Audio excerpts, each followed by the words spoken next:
The year is 1887. The Wyoming air carried a scent that was fundamentally wrong. It wasn't just the dust from the parched earth or the smoke from the branding fires, not just the smell of pine from the half-built structures that dotted the sprawling ranch. It was something older, a deep-seated tension that had seeped into the very soil. The ranchers, known for their grit, had driven a herd of cattle into this remote valley 3 days prior. Their horses had left deep impressions in the sun-baked ground.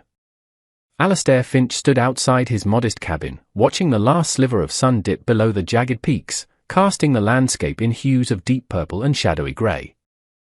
He was 35 years old, a man who had left a quiet life in Missouri for the untamed West, seeking fortune but finding mostly hardship. He had witnessed stampedes, faced down rustlers, and seen the unforgiving side of nature. But he had never encountered a situation like this. Behind a makeshift enclosure, originally intended for stray calves, huddled 15 young Chinese women.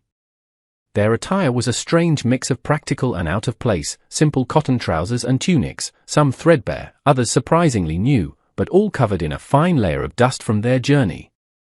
Their eyes, however, conveyed the true gravity of their situation, guarded, weary, and devoid of any expectation of kindness.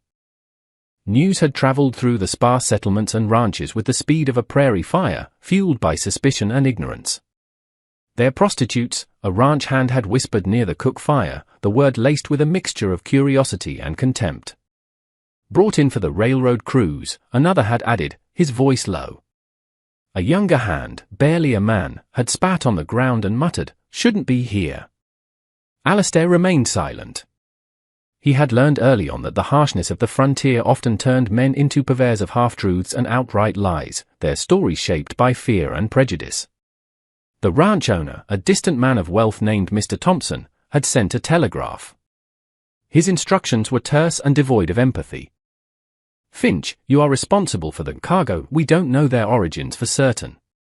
Could be stolen property, could be carrying disease. Keep them isolated until the agent from Cheyenne arrives to claim them." Alastair had nodded, his jaw tight. "And Finch," the telegraph had continued, "keep things orderly. No trouble. We're respectable cattlemen, not slavers. Remember that." Understood, Alastair had wired back. But as he walked toward the enclosure, he wondered if the women inside knew the difference. The man tasked with translation was a young cook named Charlie, who had spent time in San Francisco and picked up a pidgin form of Cantonese. He was a lanky youth of 20, more comfortable with a skillet than with words, his face a constant mask of unease. Charlie stood beside Alastair as they approached the enclosure. The evening breeze rustled the canvas shelter they had erected, making a sound like a dry whisper. "You ready for this?" Alastair asked, his voice low. Charlie swallowed, his Adam's apple bobbing. "I've translated for merchants, for railroad foremen, but this—" "I don't know what to call them, people," Alastair said quietly. "Start there." They stepped inside the enclosure. The silence was heavy, thick with fear and mistrust. 15 pairs of eyes fixed on them. Some of the women sat on the hard-packed earth, while others stood clustered together, their arms crossed protectively. A few were weeping silently, their faces streaked with grime.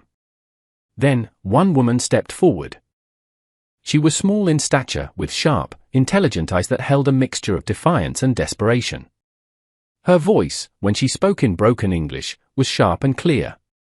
"We won't undress." The words hung in the charged air, a stark accusation.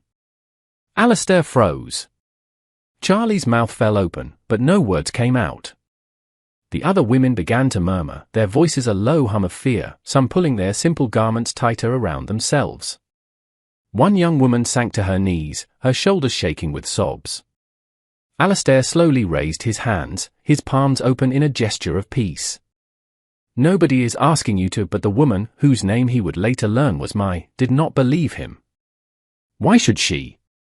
Men in this new, strange land had only brought her and the others hardship and suffering. Why would these men be any different? She took a step back, her body trembling, her fists clenched.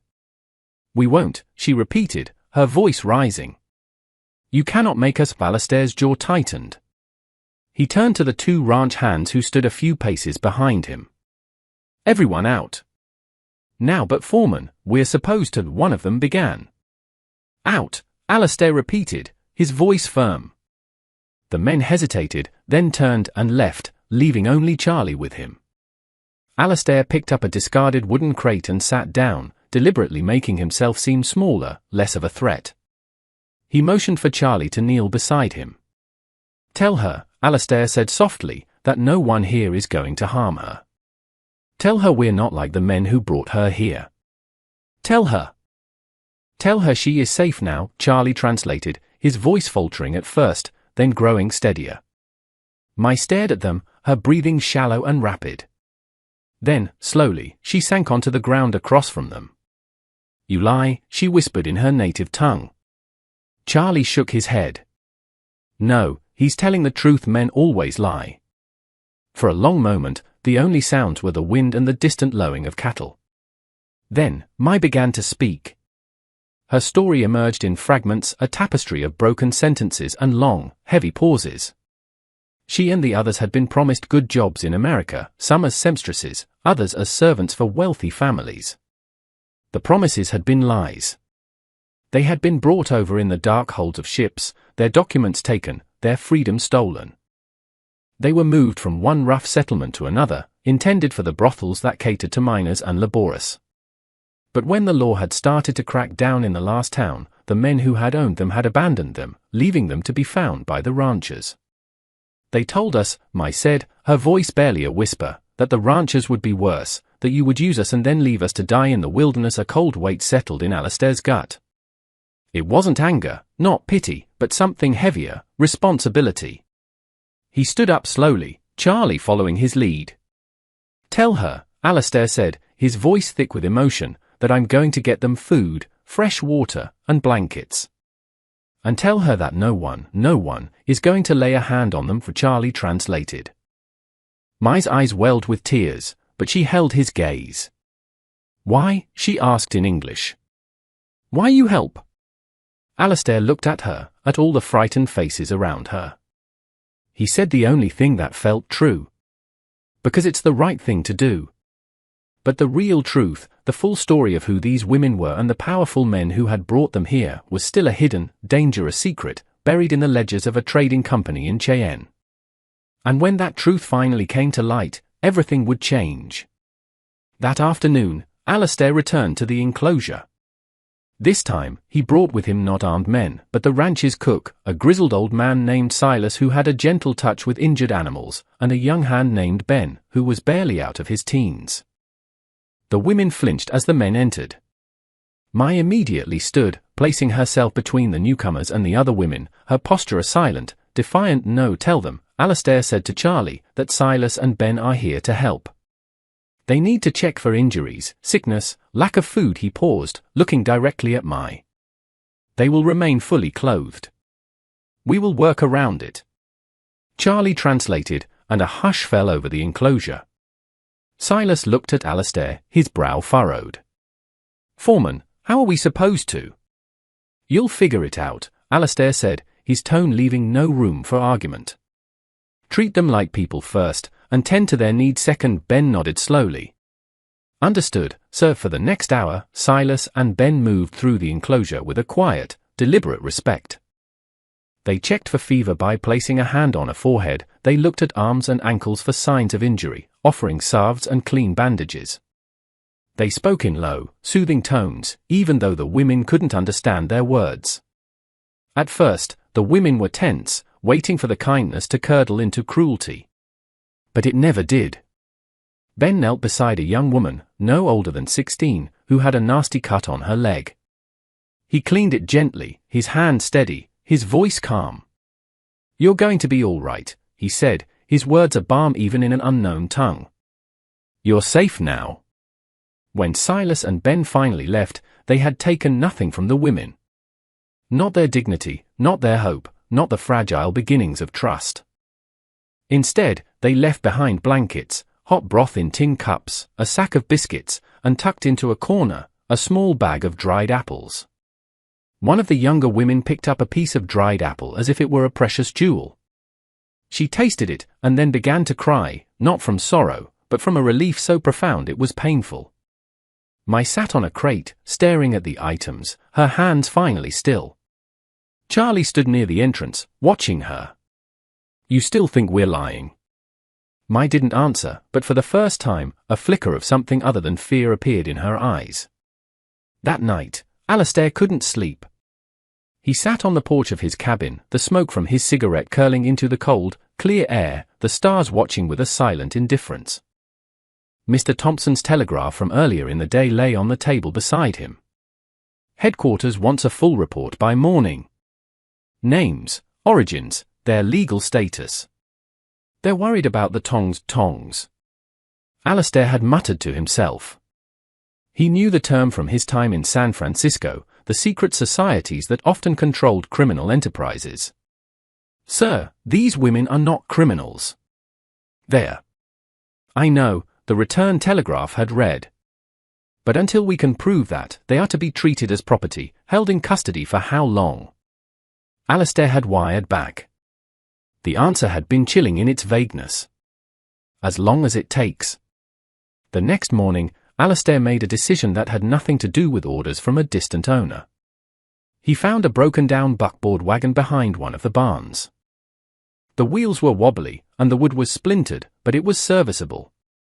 In the back of the wagon, he placed a large, heavy object covered in a dusty canvas. It was an old sewing machine, the kind operated with a foot pedal, sturdy and built to last. He had traded a bottle of whiskey for it with a traveling merchant months ago, thinking one of the ranch hands' wives might have a use for it. He pulled the wagon to the enclosure and carried the sewing machine inside. The women stared at him as if he had brought them a strange, incomprehensible gift. "It works," Alistair said through Charlie. "I checked it. If you want to mend your clothes, or make new ones, you can." Mai stood up slowly. She walked over to the machine, her fingers tracing the faded gold lettering on its black iron body. Her eyes filled with tears. "Why?" she whispered. "Because," Alistair said, his voice rough with an emotion he couldn't name, "you deserve to feel like people again." Over the next 3 days, a quiet transformation took place. The women began to sew. They mended their torn clothing, stitched patches onto worn-out trousers, and took scraps of canvas and old flour sacks and began to fashion new garments. Mai worked tirelessly, her hands moving with a practiced skill that spoke of a life before this one, a life of quiet domesticity now lost to her. She made herself a simple, clean blouse from a bolt of muslin Alistair had found in the supply shed. When she finished, she held it up, the plain fabric seeming to glow in the dim light of the enclosure. Charlie was there, bringing a basket of potatoes. He saw the blouse and smiled. "It's beautiful." Mai looked at him, her voice steady for the first time since he had met her. "If I wear this when I leave here, it will mean I am clean again." Charlie didn't know what to say to that, so he just nodded. But a storm was gathering.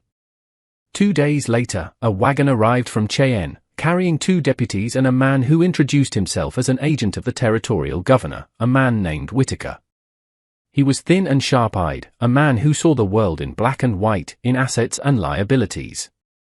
He demanded to inspect the property. Alistair stood outside the enclosure as Whitaker strode inside, with Charlie at his side to translate. The women froze. Whitaker looked at them with the detached air of a man inspecting livestock. "These are the ones." "They're victims, sir," Alistair said, his voice low and tight. Whitaker didn't even look at him.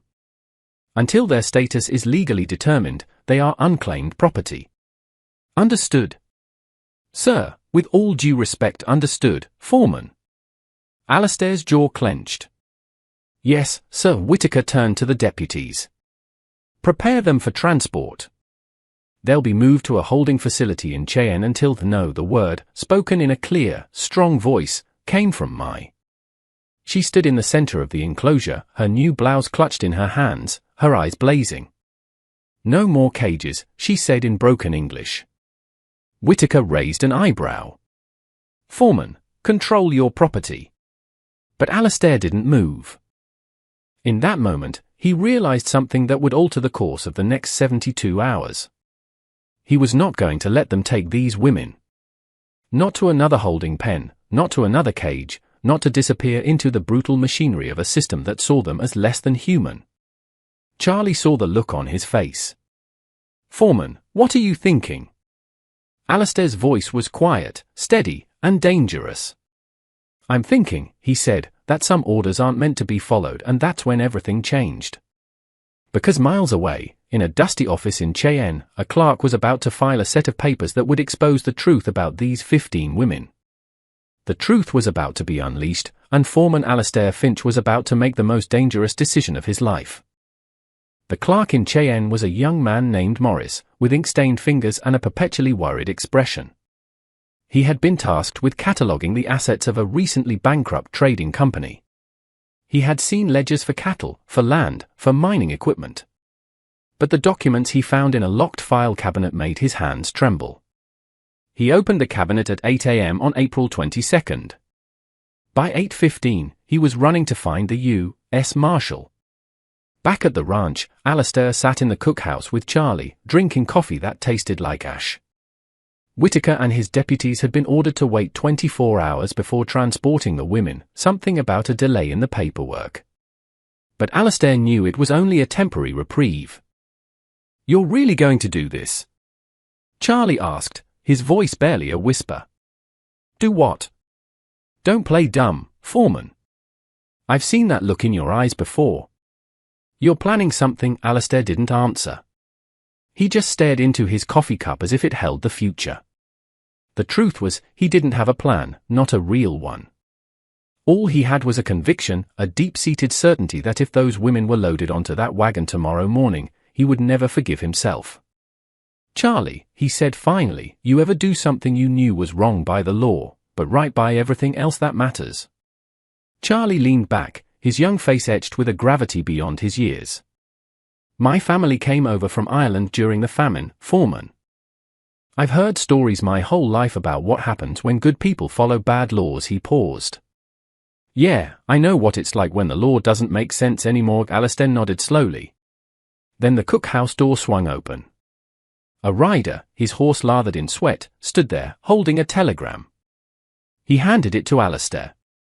It was from the U.S. Marshal in Cheyenne. They spread the documents Morris had found across a rough-hewn table in Alistair's cabin. The Marshal had sent copies with the rider. As Alistair read, his face grew grim. "These aren't just prostitutes brought over by the tongs," he said, his voice low. "At least, not all of them." "What do you mean?" Charlie asked, leaning closer. "I mean, they were lied to, tricked. The trading company kept meticulous records. Look," Alistair pointed to a line in the ledger. "My, age 24, from a village in Guangdong province. Her family was told she would be a seamstress in San Francisco. They were paid a small sum.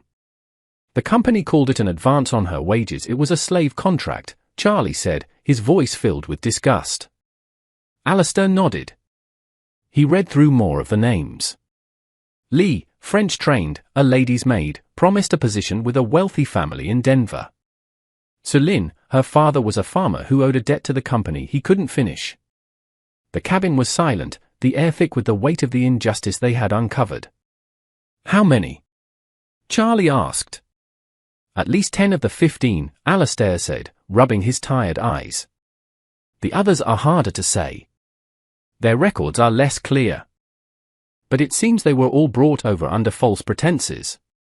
So they're not just unclaimed property," Charlie said, the words heavy with sarcasm. "They're victims of a crime, a federal crime," Alistair said. "This changes everything. These women are victims of human trafficking. They should be." The cabin door opened again. Agent Whitaker stepped inside, his face a mask of cold fury. "Gentlemen," he said, his voice dripping with condescension, "I've been informed there's been a development, sir. We've just discovered," Alistair began. "I've read the Marshal's summary," Whitaker cut him off. "And I'm ordering an immediate security review. Until we can verify every one of these women's identities, confirm they're not part of some larger criminal conspiracy, they remain in custody, sir," Alistair said, his voice tight with barely controlled anger. "These women are not criminals. They're victims." Whitaker turned to him, his eyes like chips of ice. "Foreman, Are you a federal agent? No, sir. Are you trained in interstate criminal investigations? No, sir. Then I suggest you leave the analysis to those who are, Whitaker said, his voice flat and hard. The transport proceeds as scheduled. Tomorrow at dawn. They'll be moved to a federal facility in Cheyenne for interrogation and verification. Alastair's fists clenched at his sides. How long will that take? Weeks. Maybe months. These things require thoroughness. Months. Charlie's voice cracked. Sir, some of these women have been held against their will for over a year. They've been. That's enough, young man, Whitaker snapped. The West is an ugly place. Verification is necessary. I won't risk a larger incident because we got sentimental over a few. Say it, Alastair interrupted. Everyone turned to look at him. Say what you were about to say, sir, Alastair continued, his voice low and dangerous. Finish that sentence. Whitaker stared at him, his face a mixture of shock and rage. You're dismissed, Foreman. Say it. I said you're dismissed. Alastair held his ground for a long, tense moment. Then he touched the brim of his hat in a gesture that was more defiance than respect, turned on his heel and walked out. But everyone in that cabin knew what had just happened. A line had been drawn in the dust, and Foreman Alastair Finch had just chosen his side. That night, Alastair found Charlie near the women's enclosure. A storm was rolling in, the sky a bruised purple, the air thick with the smell of rain. I need your help, Alastair said quietly. Charlie looked at him, his young face illuminated by a flash of distant lightning. This is about tomorrow, isn't it? Yeah, you're going to get yourself fired. Or worse probably. Charlie was quiet for a long moment, the only sound the rising wind. Then he said, What do you need? Inside the enclosure, Mai sat on a crate, holding the clean blouse she had made. She had heard the raised voices, seen the anger on Whitaker's face, felt the tension in the air like a coiled snake. One of the younger women, Sulin, whispered in their dialect, They're going to move us again, aren't they? Mai didn't answer. She just folded the blouse carefully and placed it in a small cloth bag she had sewn. Outside, thunder rumbled in the distance, and in the cook house, Foreman Alastair Finch sat across from Charlie and quietly laid out a plan that would either save 15 lives or destroy his own. We've got until dawn, Alastair said. Here's what we're going to do. But what Alastair didn't know, what no one in that remote valley knew, was that two things were about to happen at once. First, a second, more urgent telegram was on its way from the U.S. Marshal, a message that would change the entire situation. And second, Mai and the other women were making their own plan. Because victims of the harsh frontier learn one lesson faster than any other: if you want to survive, you can't wait for someone else to save you. You save yourself. The clock was ticking. Dawn was 6 hours away.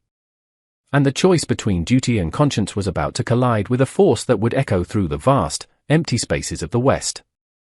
At 2 a.m., the rain had stopped, but the ground was a sea of mud, slick and treacherous. Alastair stood in the shadows near the corral, watching two horses, saddled and ready, stand quietly in the darkness. Charlie was already in the saddle of the first horse. Ben, the young ranch hand, sat astride the second, his face pale but resolute. You don't have to do this, Alastair had told them an hour earlier. Ben had just shaken his head. My mother came over from Scotland with nothing, Foreman. If this had happened to her, I'd hope someone would do the right thing. Charlie hadn't said anything. He had just nodded.